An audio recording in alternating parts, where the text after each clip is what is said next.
I've been building my business for about 3.5 years while working as a software engineer, and for the last 1 year I wasn't working as a software engineer anymore. I quit 1 year ago. So in this video I want to explain what exactly I did, how did I combine it together with my software engineering full-time 9 to 5 job, how you can do that, how I would do it differently, what I would be doing differently, because I made a lot of mistakes and I was making actions that didn't lead me pretty much anywhere. I'll explain what I would be doing instead, how I would speed up this process, how I would understand if this is a good timing for me to actually quit my job, and when would I quit my job instead. So let's get started. So first of all, I want to explain how exactly you can combine your business, your basically entire process, entire pipeline of building your business with your 9 to 5 software engineer job. So let's say you're working from 9 to 5, normal job. So what I highly recommend you to do is wake up earlier. Wake up at 5 a.m. This is what I was doing even back then, like 3 years ago when I was working my software engineering job. And it's a really good opportunity to actually have more time in your day. And the best part is that during the morning time, your brain is super productive. It's super clean, it's super fresh, and it's ready to go and do some hard stuff. And if you don't really care about your software engineering 9 to 5 job, as you probably do because you are watching this video and you probably want to build a business, then it's gonna make sense for you to actually put more energy in the beginning of your morning, in the beginning of your day, into your business, because this is again when your brain is the smartest, the freshest, and when you will go to your 9 to 5 job, and this is exactly what was happening to me, your brain will not be as fresh as it was before, but you don't really care because this is not your problem. You're building a business, this is your #1 priority, and your 9 to 5 job is like second priority, but at the same time, you'll not feel like you're super tired. For me, I was able to actually do some coding before my job. I was making some videos, I was trying different things at once. So I was doing coding, I was doing YouTube, and you shouldn't do any of this. I will explain what exactly you should do. But when I was doing those, my brain was a little bit tired, but at the same time, when I got to my job, like at 8 I left, so I woke up at 5, I worked until 8, and then I left my house to go to the office. At 9 I was in the office, even like 8:40, and at that time I was still feeling pretty fresh, even just like my day just started, so I didn't feel like I had like 3 hours before that working, so I was still feeling pretty good, and I was able to work until like 4:35-ish around that time, and then I went back home, and after that I could still a little bit work, but I didn't do it a lot because most of my work was happening in the morning. But you can also add some time after your work. And what I recommend you to do during this entire process, sorry, I had to look at my notes as well. So what I need you to do is to chat with people. I don't want you to build any code. I don't want you to build content, because those are the things that are not making you closer to your market. The only thing that actually matters for you and your business is that if people actually need your solution, if they will be buying your solution, your offer, if they do have the problems that you are trying to solve. This is the only thing that matters. Anything else doesn't matter almost completely. Of course, you may build some software that you probably know will have like solution, but many software engineers doing this and it goes nowhere, and I did this as well, and it happened to those software that I was building like in 5 a.m. in the morning, and to my videos also that I was recording or like scripting also at 5-6 a.m. in the morning before my full-time job. So what I want you to do is I want you to reach out to potential clients. So first of all, actually let's start with the first thing. It's not reaching out. The first thing is just to understand what are you enjoying. I have a separate video about this. I will mention it in the end of the video as well, but you can go and also search on my YouTube channel like how to pick your niche, something like this. And this is the videos that you need to watch like in the first place to actually understand how and what will you be working on, because if you will pick the wrong niche, then you will end up switching at some point anyways. This is what happened to me many times. I was making YouTube channels, I was making content on Instagram, TikTok, everywhere, and on different languages, Russian, English.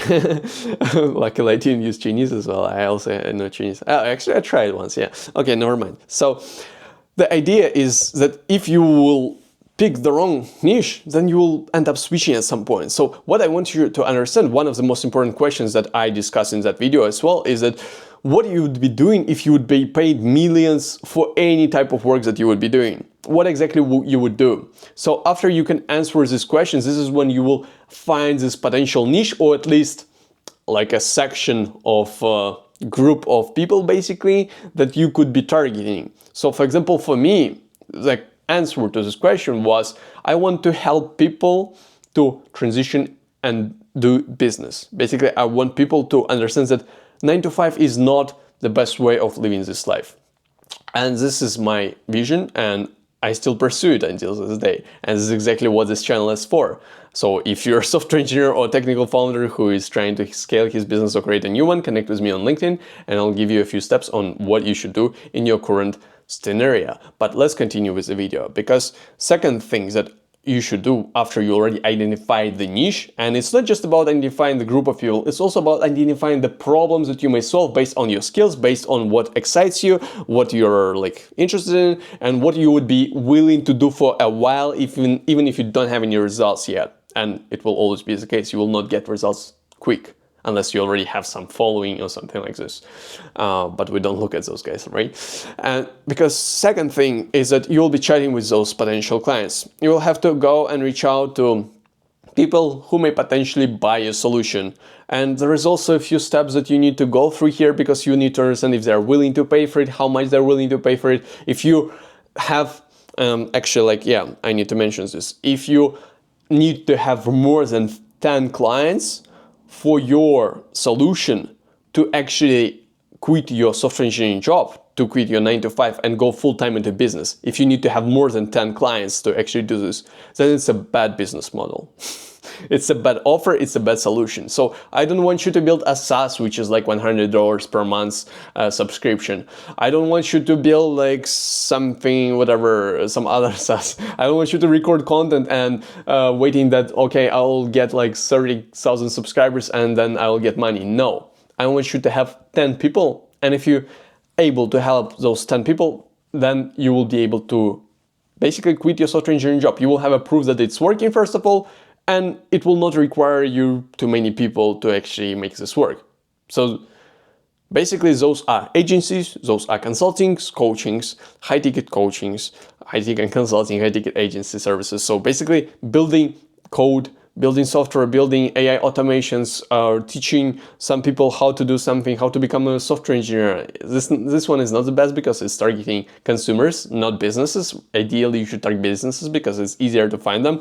So for example, automations, as already said, like some voice AI, receptionist, whatever you can come up with. And again, it's not just picking one of the things that I just mentioned, it's picking those things that you would be doing for a while, that you are excited about, that you're actually enjoying. So this is how you pick the niche. And then second step is that you actually go and reach out to those people, because if you want to help some people to become software engineers, for example, you help them to pass interviews, then it can be kind of possible to find those people on LinkedIn, but besides LinkedIn is going to be hard. Or even if you can find them on LinkedIn, maybe they will not be willing to pay you for those services. Or it's basically not like the best part, because it's better to target businesses. This is what I understood for myself when I was doing my previous dating coaching offer for software engineers. And if you'll go to my LinkedIn, if you'll scroll super like far away, you will see that I was posting like content about dating. And I realized that it was a mistake, because I was targeting consumers, and consumers is not the easiest basically audience to make money off and find. And those kind of are staying together. If you cannot find people, you will also not be able to make money of them. And it's also going to be make money of them hard, because there is no clear ROI. There is no clear like benefit of actually making your work, use your work. But with businesses, you're basically saving money, or you're making money. So it's much easier to work on this process, and I would recommend you to go with businesses in the beginning. So once you do this, you go and reach out to those people and you talk with them. You see if they're in need for your solution. You ask them about their problems, ask them about their questions. I also have a separate video about this, which is the next video after market research, not market research, niche research. So if you watch that one, in the end I'll mention where to find like the next one. You can also like do market research and something like this, and you'll find it, I think.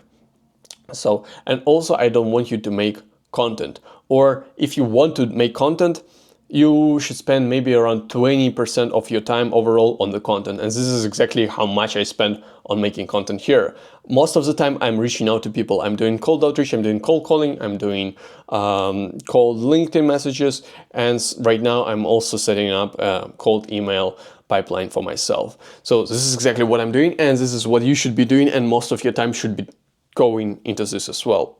And you should also be learning new stuff, because once you identify who you can help, you may probably not have enough knowledge to actually go and help them. So you need to learn new courses, new books, go through some materials, especially if you are doing this work in the morning. So for example, you're waking up at 5. I actually forgot to mention this. Yeah, I wanted to mention this. So if you wake up at 5, for example, it's going to be hard for you to reach out to people. Unless, of course, you're living like in the West Coast, right? Yeah, you're living in the West Coast. No. You're living in the, yes, West Coast. So you can reach out to East Coast, because if it's 5 a.m., it's going to be 8 a.m. for them. So it increases the chance of them actually replying to you. But if you're living in the East Coast and you want to reach out to West Coast, then you probably have to work either in the evening, so that it's a working day from work day for them, or you have to work with East Coast. But there is probably no way for you to work in the morning if you're living in the East Coast. So just work in the evening. But if you're on the West Coast, you're lucky and you can actually utilize this. Or if you cannot, then do what I just said: learning, studying, doing some internal things, basically notes. Maybe recording videos is also like a good option. You don't need people to actually record videos. So you can do this, but remember, 20% of your time goes into creating content, the rest goes into actually reaching out to people. Because while you are reaching out to people, you are able to understand if they need the solution or not. And if they do need the solution, you're not creating the solution first, you're not building anything, you're selling it first. So at this point, you already need to create your offer. And there is also like guides you can find on how to create offer, and I'll also should probably create a video about creating an offer soon, because I didn't make this video yet. But you can also reach out to me on LinkedIn, and I can share with you some of the materials, internal materials that I have. And you need to create your offer, high ticket offer, and sell it. And after you sold it, this is when you can actually go and start fulfilling, start building. Maybe you need to build some automation, maybe it's coaching. So this is when you will be actually taking some materials and providing it to your client after they already paid for it. This is how you do this. And before that, you're not wasting your time on building any code, on recording any content, YouTube, anything, LinkedIn. Maybe just, as I said, 20%. But ideally, especially on the market research stage, don't do this at all. Maybe super just a little bit, 10% of your time. The rest goes into communicating with people. This is how you actually know if it's working or not. And how you also need to implement this business routine into your 9 to 5 world, into your full-time job, is that you will be working on Saturdays. Saturdays will be your best day. Again, and also a little bit not very good when it comes to working with businesses, because businesses, they are basically working from Monday to Friday. So you will also probably have to work either on some internal tools, or maybe you'll have to have sales calls with business owners who are already okay with you actually having sales calls on Saturdays. Maybe they're like also like working 6 days a week, whatever. And if you actually decide to quit your software engineering jobs, this is when you will have more ability to actually work during the business hours. Or you could actually also move out of your country, move to another one, so that time zone is easier for you. But you'll also still have to work in your 9 to 5 in the same time zone. Okay, never mind, it doesn't work, I think. Or maybe it works for you. Okay, I'm not sure what your job is like. If they allow you to work remotely, maybe it's an option. Yeah, and continue reaching out to people, sell this opportunity, learn how to actually do sales, learn how psychology of sales works, how to DM people, how to call them, how to email them. Basically learn all of those methods of reaching out to people, and this is how you will be able to get your first sales and then fulfill them. And when is a good time for you to quit? As I already said, this is when you already made some money, ideally around 10 clients, but you can do even before that. So the number one thing that you should understand for quitting, you probably know it yourself, is that once you have money to actually leave without your 9-to-5 job, this is when you can actually leave your 9-to-5 job. So yeah, once you're able to live for like 3-6 months and you think that you will be able to manage it, to make it work in like 3 to 6 months, then go for it. Or another option is that you can take, that I took myself when I went to China, is go to another country, cheaper one, and you will be able to live more off of your money. But it may also not help you with running your business. So you can go to maybe Mexico or some other countries which are cheaper, but in a similar time zone. For me, in China, it was a pain, so it was hard. But you can also manage to work from China if you want. If you want to work like during night time.